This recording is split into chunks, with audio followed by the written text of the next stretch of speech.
back to Thunder, right? Having a young coach, having a young GM, having a young person that's connected to these guys, right? Is Right. everything. Is everything. We have our grandpa of our coaches, Coach England, right? Cheers to you. But everybody else, man, is that young, vibrant person. Why? Because when you're building a team, right? This is how you build it. By putting a bunch of old guys around young players. It's just not the way to go. And that's why Sam Presti did it better this time. Think about it. When he first took over the organization, who was it? That old ass coach that was coaching us when he first came to the Oklahoma City, and then he PJ fired him. Yeah, yeah.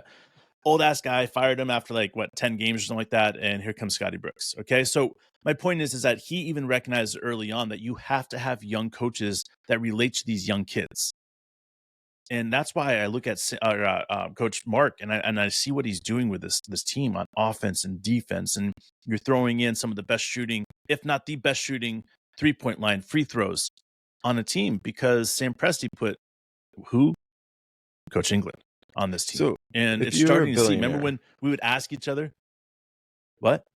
if you're a billionaire Okay. and I you love this game. What's up, Sammy? owned an NBA team and you had to go to every game, or you love going to every game, how much would you give Chip England to make that going to the game more enjoyable by your team hitting more of the baskets they shot?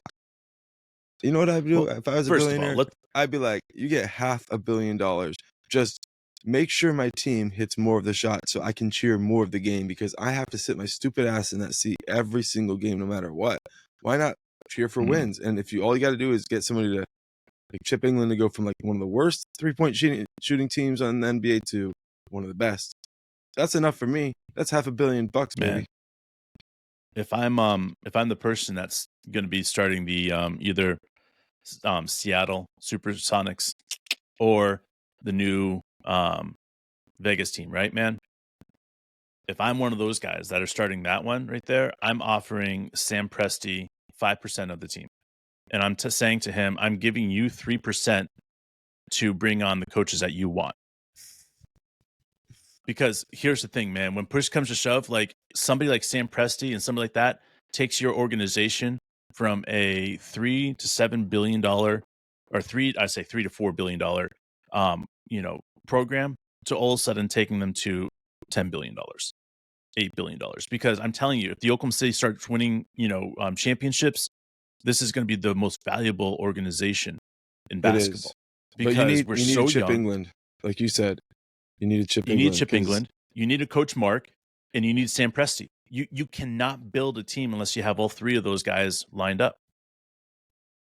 The nice thing about Chip is, at this stage, you can legitimately say he's worth whatever he was paid to come away from San Antonio.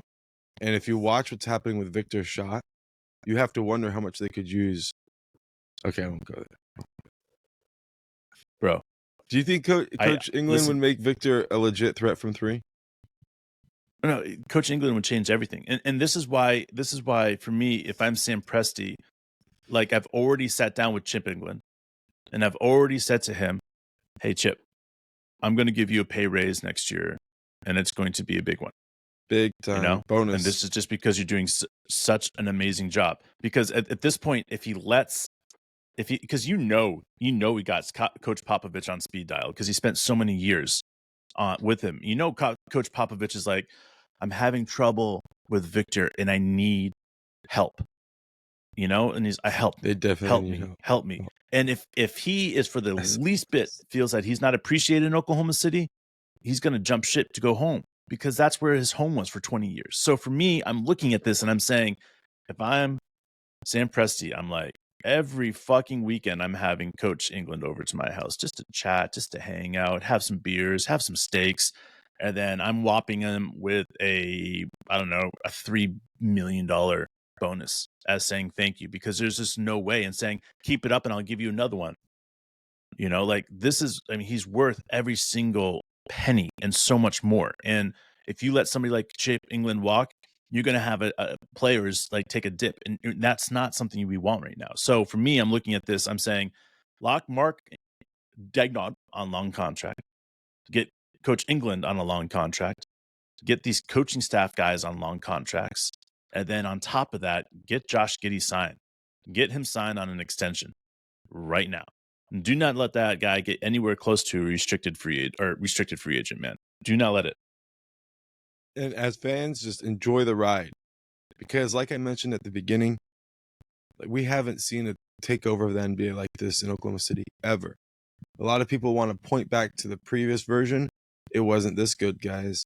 It wasn't this good for many years down the road. And when they did get this good, like as soon as they got this good, the cracks had already shown and things weren't quite able to be sustained. And so that entirely makes this experience different. It's built different with a different set of personalities that really work together.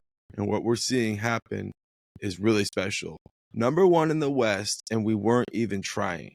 Think about that, guys. We weren't even fucking trying. We just play. There's just no play. trying when you're just out there hustling and playing. You know, somebody has done this.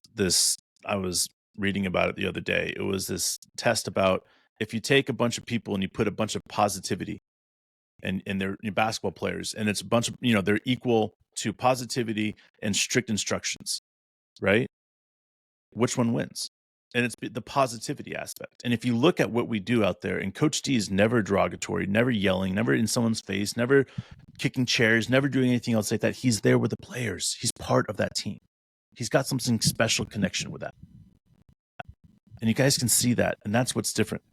That's what's different than anybody else right now in the league. Everybody else is trying to figure out how to do this. But I'm telling you, having somebody like Coach Mark changes everything. He is. And we did an episode. Last episode was about Coach Mark. It was one of those things where I take a step back and I just, as I'm watching what he's doing when a team plays us in the zone, or what he does when we go into a zone, like, it's so next level. He understands zone plays like I've never understood, or never could understood anybody understand. Like, it's so next level. Every single time I break down a play that he recognizes that they're in a certain zone, and he sticks another player out there and they stay in that zone. And then next thing you know is that we've scored 12 points in that zone. And they're calling timeout because they don't know what the fuck just happened. Like, he's so next level. He changes a single player and injects some energy, injects some scoring, and injects some defense, and it changes everything instantly. It's like Shea and Dort and Chet and J-Dub and Josh, they've all learned how to figure out when coach inserts that player, what they're supposed to do and what they're supposed to react on. And it just, brings so much pride to me when I see somebody like Aaron Wiggins drop 22 points, man. Yeah. 22 points last night. Because he's worked so hard. He's been there. He's done everything that coaches asked from him. And he takes little time and he takes a shit ton of time. And the more time that he plays, the better we are. And those are the type of players that we're surrounded by. Why? Because these coaches have designed this team to bring in role players. And you know what? Not every single one of them is going to get playing time. Not every single one is going to do that. But when you're called because you're playing against a certain team that's going to not play you as hard as you're supposed to be played on this position, they're going to go fucking off. And then they're going to sit a couple games. And then they're going to go fucking off. Why?